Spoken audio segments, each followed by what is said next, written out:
আলাইকুম ওয়া রাহমাতুল্লাহি ওয়া বারাকাতুহু হামিদুম ওয়া মুসাল্লিয়ান আম্মা বা'দ। প্রিয় ভাই বোনেরা, আজ আমি আপনাদের সামনে হাজির হয়েছি এক বিশেষ সফর নিয়ে।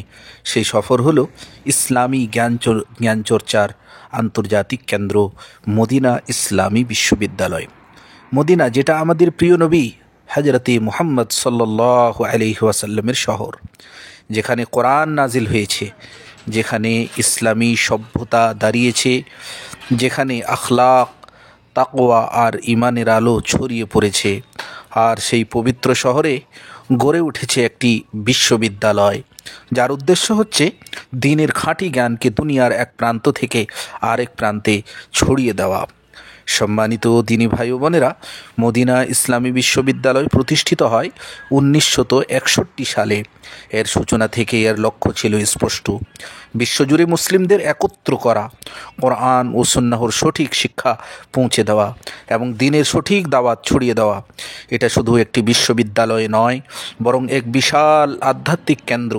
এখান থেকে বের হয়ে গেছেন হাজারো হাজার আলেম, যারা পৃথিবীর নানা প্রান্তে ইসলামের আলো ছড়িয়ে দিয়েছেন। মদিনা বিশ্ববিদ্যালয়ের সবচেয়ে বড় বৈশিষ্ট্য হলো এর আন্তর্জাতিক পরিবেশ।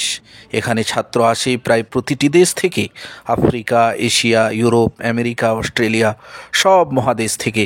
ভাবুন তো, এক ক্লাসরুমে বসেছে বাংলাদেশ, ভারত, পাকিস্তান, মিশর, মরক্কো, নাইজেরিয়া, যুক্তরাষ্ট্র ও ইউরোপের শিক্ষার্থীরা।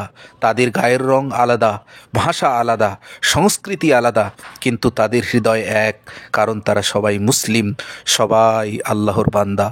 রাসূলুল্লাহ সাল্লাল্লাহু আলাইহি ওয়াসাল্লাম বলেছেন, আল মুমিনু লিল মুমিনি কাল বুনিয়ান ইয়াশুদ্দু বা'দাহু বা'দা। মুমিনের জন্য একটি দালানের মতো, তারা একে অপরের দৃঢ় করে। এই হাদিসের বাস্তব রূপ আমরা দেখতে পাই মদিনা বিশ্ববিদ্যালয়ে। এখানে রয়েছে বিভিন্ন বিভাগ ও ফ্যাসিলিটি, যেমন কোরআন ও উলুমুল কোরআন, হাদিস ও উলুমুল হাদিস, ফিকহ, উসুলুল ফিকহ, দাওয়াহ ও ইসলামিক স্টাডিজ, আরবি ভাষা ইনস্টিটিউট। এছাড়াও এখানে আধুনিক জ্ঞানকেও ইসলামের আলোকে উপস্থাপন করা হয়। ফলে শিক্ষার্থীরা শুধু আলেমই হয় না, বরং একজন চিন্তাবিদ, একজন সমাজ সংস্কারক, একজন প্রকৃত দাওয়াকারী হিসেবেও গড়ে ওঠে। এখানকার পাঠদানে মূল জোর দেওয়া হয় আল কোরআন ও সহিহ হাদিসের উপর। শিক্ষকদের বেশিরভাগই বিশ্বের খ্যাতিমান আলেম, যারা ইসলামী জ্ঞানকে খাঁটি রূপে শিক্ষার্থীদের মাঝে ছড়িয়ে দেন। প্রিয় ভাই বোনেরা, মদিনা বিশ্ববিদ্যালয়ে পড়াশোনা করার মানে শুধু ক্লাসে বসা নয়। এখানে প্রতিদিনের জীবন কাটে মসজিদে নববীর ছায়ায়। রাসূলুল্লাহ সাল্লাল্লাহু আলাইহি ওয়াসাল্লামের রওজা মুবারকের কাছাকাছি থেকে নামাজ পড়ার সুযোগ হয়। ভাবুন, একজন শিক্ষার্থী সকালে ক্লাসে কোরআন তাফসির শিখছে, বিকেলে হাদিস পড়ছে, আর রাতে নামাজ পড়ছে মসজিদে নববীতে। এই সুযোগ পৃথিবীর আর কোথাও নেই। আল্লাহর রসুল সাল্লাল্লাহু আলাইহি ওয়াসাল্লাম বলেছেন, আমার এই মসজিদে একটি নামাজ অন্য কোথাও 1000 নামাজের চেয়ে শ্রেষ্ঠ, তবে মসজিদুল হারাম ব্যতীত। সুতরাং এখানে শুধু জ্ঞানই নয়, বরং ঈমান ও তাকওয়ার এক অনন্য পরিবেশ তৈরি করে। প্রিয় দর্শক, মদিনা বিশ্ববিদ্যালয়ে হাজারো শিক্ষার্থী আজ বিশ্বের বিভিন্ন দেশে কাজ করছেন। তারা প্রতিষ্ঠা করেছেন মসজিদ, মাদ্রাসা, ইসলামিক সেন্টার।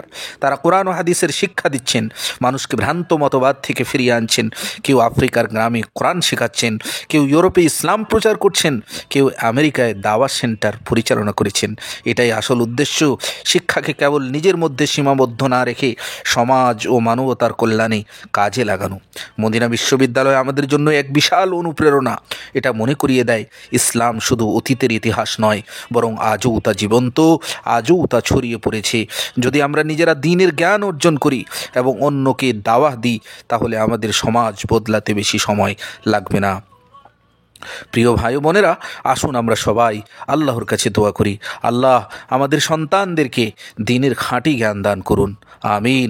কোরআন ও সুন্নাহর আলোতে আমাদের জীবন আলোকিত করুন এবং মদিনা বিশ্ববিদ্যালয়ের মতো প্রতিষ্ঠানকে কিয়ামত পর্যন্ত দ্বীনের আলো ছড়ানোর কেন্দ্র হিসেবে কায়েম রাখুন। আমিন। হে আল্লাহ, আমাদেরকে কোরআনের হাফেজ, হাদিসের আমলকারী, দ্বীনের দাওয়াকারী বানিয়ে দিন। আমিন। আমাদের দুনিয়া ও আখিরাতকে সফল করুন। প্রিয় দর্শক, ভিডিওটি যদি আপনাদের ভালো লেগে থাকে তাহলে শেয়ার করবেন আর আমার জন্য দোয়া করবেন, যেন আমিও দ্বীনের পথে অটল থাকতে পারি। আকুলু কওলি হাদা ওয়া আস্তাগফিরুল্লাহ আস্তাগফিরুল্লাহ লি ওয়া লাকুম ওয়া লিসাইরিল মুসলিমিন। ওয়াসসালামু আলাইকুম ওয়া রাহমাতুল্লাহি ওয়া বারাকাতুহু।